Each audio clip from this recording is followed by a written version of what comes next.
Hello friends, welcome to course में आपका स्वागत है। वॉरेन हेस्टिंग्स के गवर्नर बनने के बाद उसकी काउंसिल के लिए इंग्लैंड से काउंसलर्स को भेजा गया जिनको उसकी एड में काम करना था। गवर्नर जनरल इन काउंसिल का मतलब ही ये था कि काउंसिल को गवर्नर का सपोर्ट करना था, पर हुआ ये कि 3 सालों के बाद ही गवर्नर और उसकी काउंसिल में इतने मेजर इश्यूज हो गए थे कि बात अटेम्प्ट टू मर्डर तक पहुंच गई। हिंदुस्तान में एक महाराजा थे, महाराजा नंदा। उन्होंने वॉरेन हेस्टिंग पर करप्शन के चार्ज लगाए और इस बात को उसकी काउंसिल ने भी माना। गवर्नर और उसकी काउंसिल में रिफ्ट इतना बढ़ गया कि वॉरेन हेस्टिंग ने अपनी काउंसिल के मेंबर के ऊपर ही पॉइंट ब्लैंक रेंज से फायर कर डाला, पर किस्मत से वो बच गया। महाराजा नंदा उसको कोर्ट से फांसी की सजा हुई और ये सजा देने वाला कोई और नहीं बल्कि वॉरेन हेस्टिंग्स के बचपन का दोस्त सर एलिजा एम्फी ही था, जो बंगाल सुप्रीम कोर्ट का चीफ जस्टिस था, जिसका नाम आपने रेगुलेटिंग एक्ट में भी सुना होगा।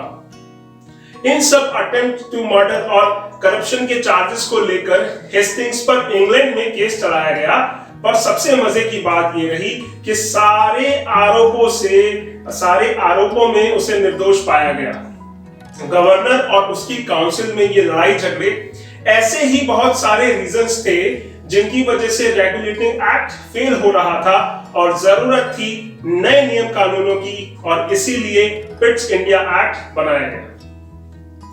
पिट्स इंडिया एक्ट, जिसे ईस्ट इंडिया एक्ट या सेटलमेंट एक्ट भी कहा जाता है, ब्रिटिश पार्लियामेंट द्वारा 1784 में पास किया गया।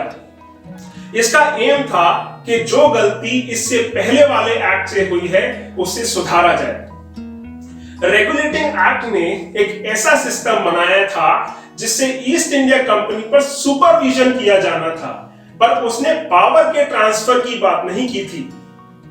पर इस एक्ट के जरिए ब्रिटिश गवर्नमेंट ने इसमें भी एक शुरुआत कर दी थी। इस एक्ट को इंडिया में ब्रिटिश रूल का एक स्टेपिंग स्टोन भी कहा जा सकता है, क्योंकि अब एडमिनिस्ट्रेशन कंपनी से उसके हाथ में जा रहा था। इस एक्ट ने एक ऐसा सिस्टम बनाया कि इंडिया में जो ब्रिटिश पोजीशंस थे, यानी जो टेरिटरीज अब से पहले ईस्ट इंडिया कंपनी के पास थी, उसका कंट्रोल 2 लोगों के बीच डिवाइड कर दिया गया। एक थी खुद कंपनी और दूसरी थी ब्रिटिश गवर्नमेंट, और जिसमें फाइनल पावर कंपनी के पास ना होकर ब्रिटिश गवर्नमेंट के पास थी। यह एक्ट 1858 तक लागू रहा। इस एक्ट को पिट्स इंडिया एक्ट इसलिए कहा जाता है क्योंकि इसका नाम विलियम पिट द यंगर, जो कि उस समय ब्रिटेन के प्राइम मिनिस्टर थे, उनके नाम पर रखा गया था। तो आइए देखते हैं इस एक्ट ने क्या प्रोविजंस बनाए।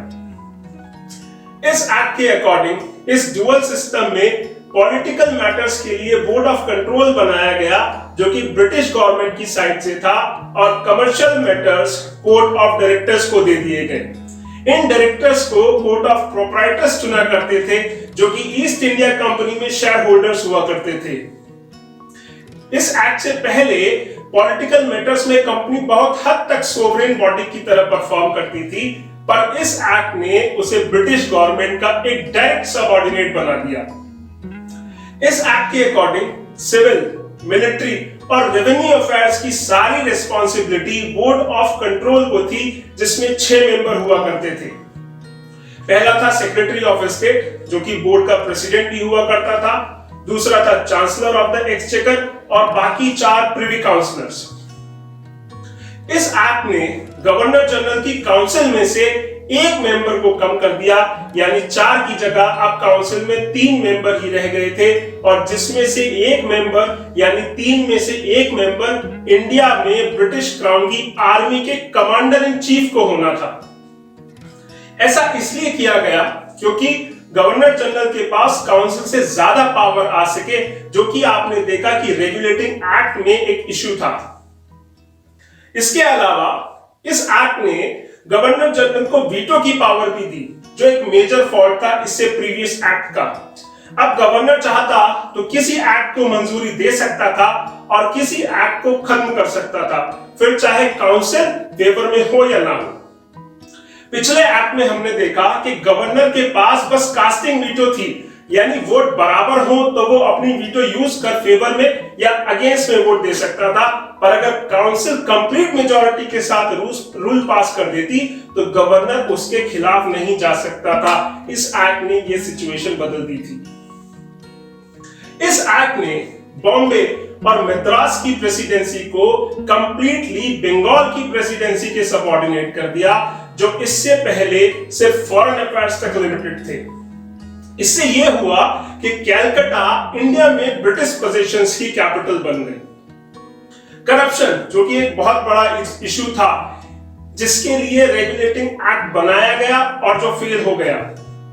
इस एक्ट ने यह कहा कि सारे सिविल और मिलिट्री ऑफिसर्स के लिए ये मैंडेटरी, यानी ये बेहद जरूरी होगा कि वो इंडिया में और ब्रिटेन में अपनी प्रॉपर्टीज को डिस्क्लोज करें, और ऐसा उन्हें अपनी ज्वाइनिंग के 2 महीने के अंदर करना था।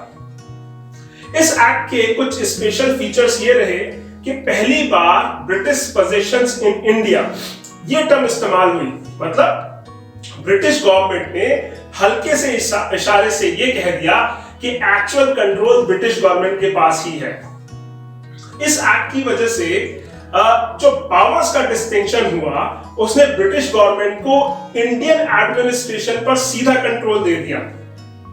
कंपनी अब ब्रिटिश गवर्नमेंट की सबऑर्डिनेट बन चुकी थी, जो अब से पहले नहीं था। गवर्नमेंट बस इंटरफेयर करती थी, जैसा रेगुलेटिंग एक्ट में हुआ था, पर एक चीज अभी भी कंपनी के पास मोनोपोली में थी, और वो था कमर्शियल एक्टिविटीज। तो कुल मिलाकर अगर देखें तो ये एक्ट 2 वजह से बेहद इंपॉर्टेंट है।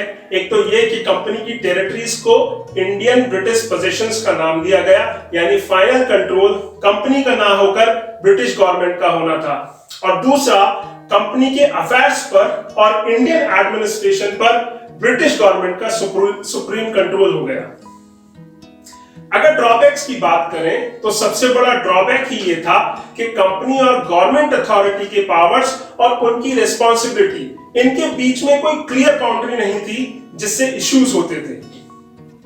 अब गवर्नर जनरल को 2 लोगों को खुश करना था, यानी उसके 2 मास्टर हो गए थे। एक थी ईस्ट इंडिया कंपनी और दूसरा ब्रिटिश क्राउन।